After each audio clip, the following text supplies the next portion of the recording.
The SAT and ACT are a source of stress for students and parents, and this presentation is basically meant to de-stress you. So we answer all of the common questions that students and parents have, and if there's a question that's not listed that you want to ask, feel free to ask in the comment section and I'll do my best to answer it.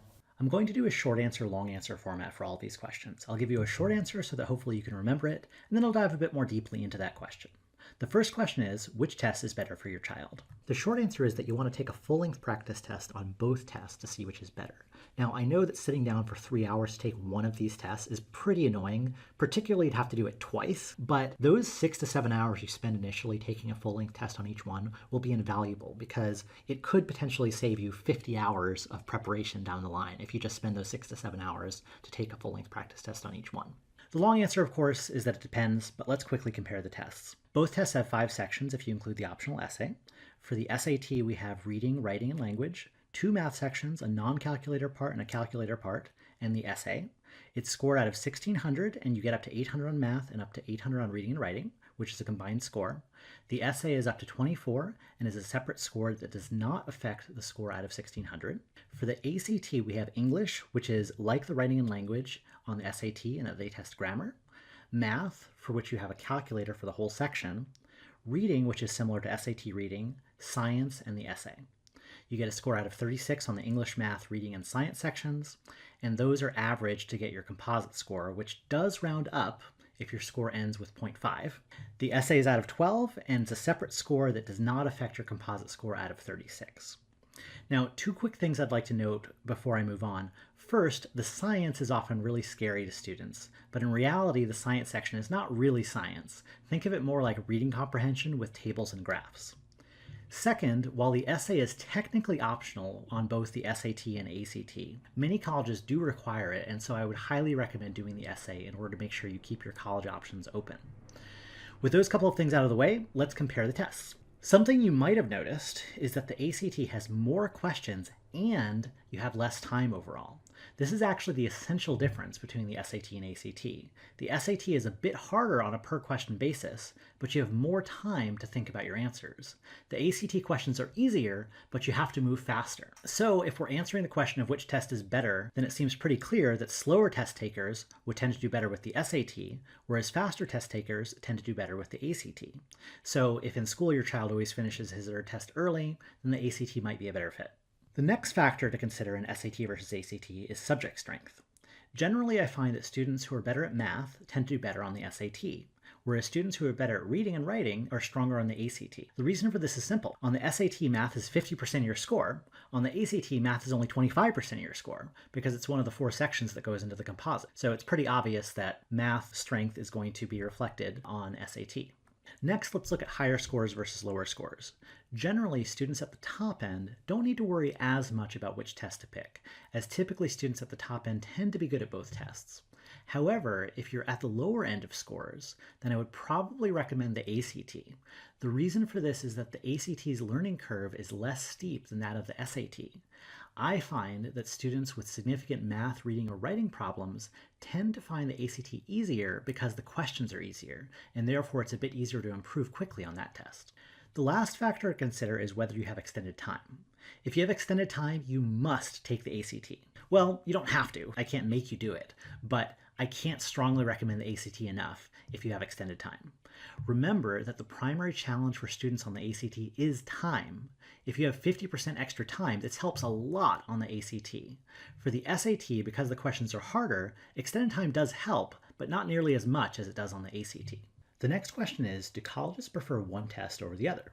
The short answer is no. The long answer is also no. But really, they don't care.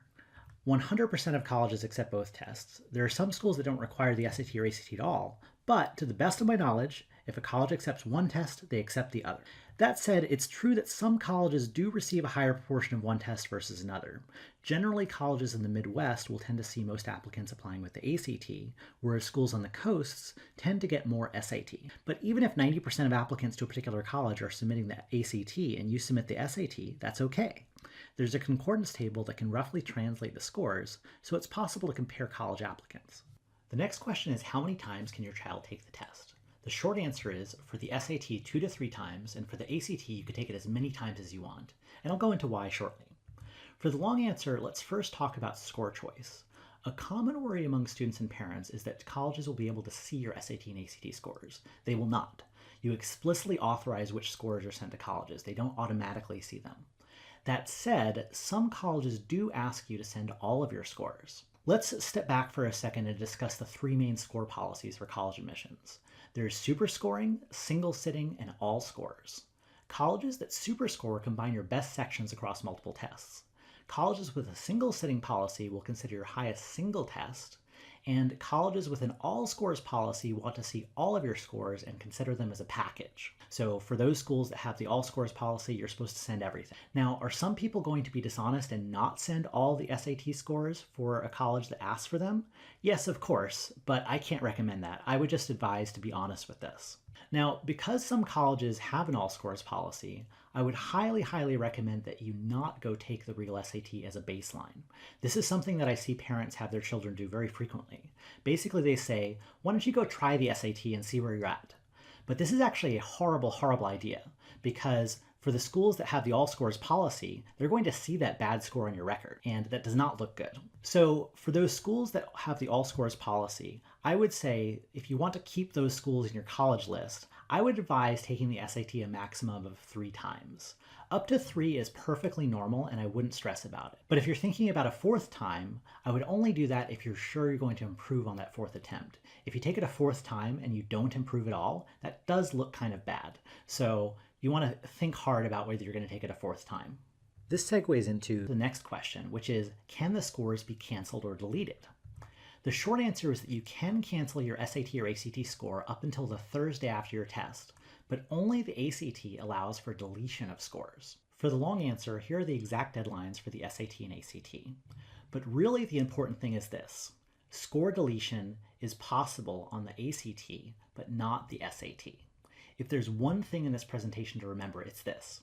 For the ACT, it's possible to see your score, then decide to delete it.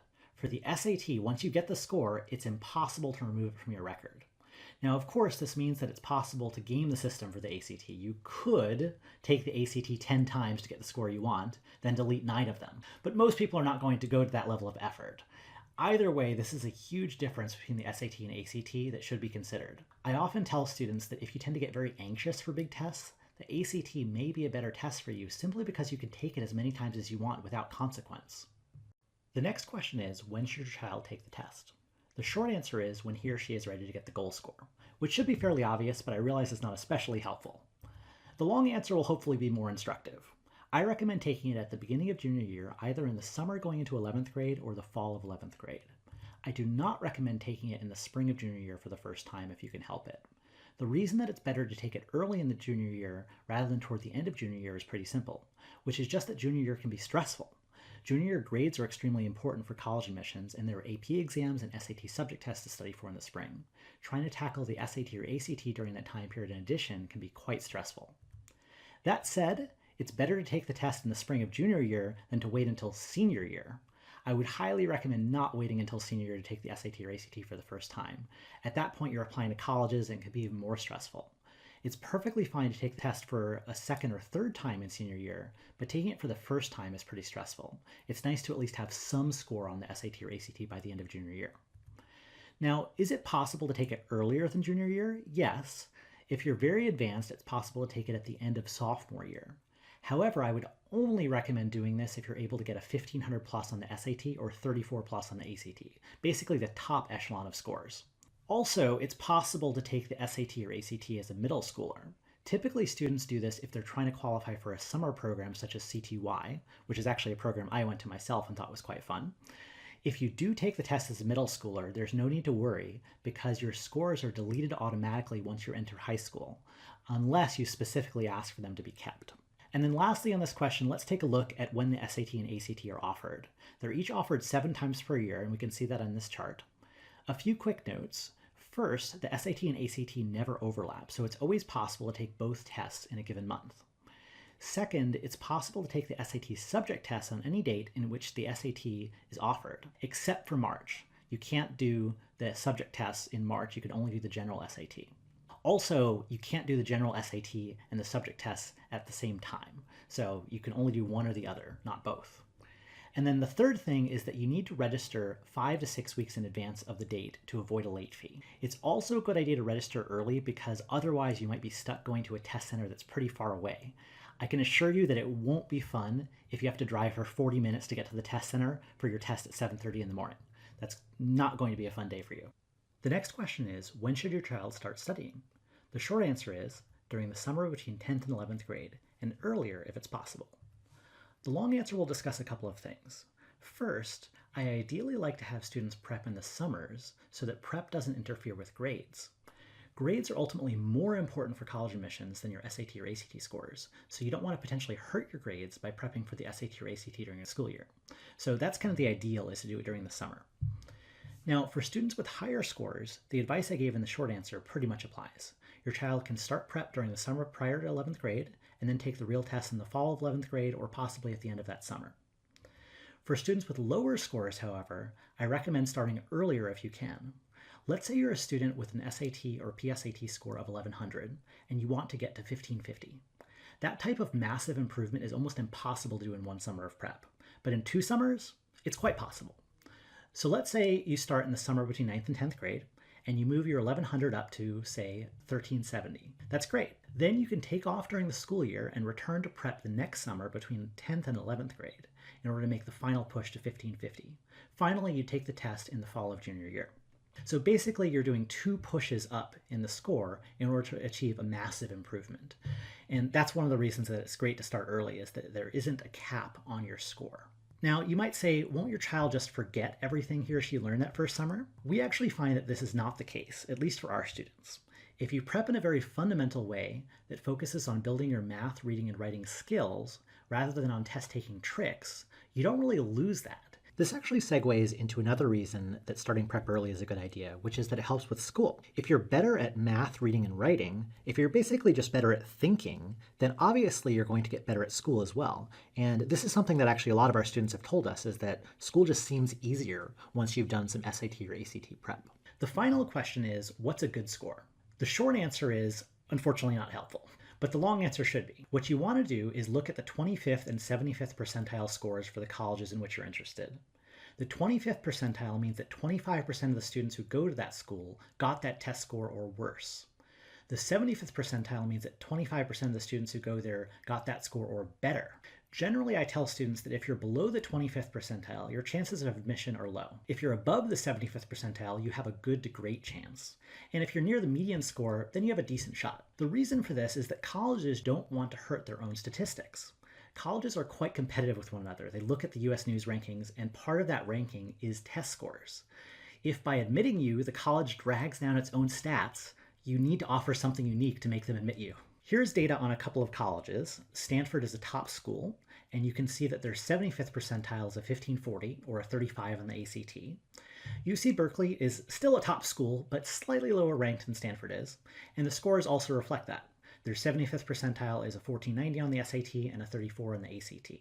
So basically, what score is good will vary greatly depending on what colleges you're targeting. For top schools, you probably want to be at 1500 plus or 34 plus. For mid-tier schools, 1300 on the SAT or 28 on the ACT might be good. Basically, it depends, so make sure you do your research. That's all for this presentation. If you made it this far, please give us a like, and of course, feel free to ask additional questions in the comments.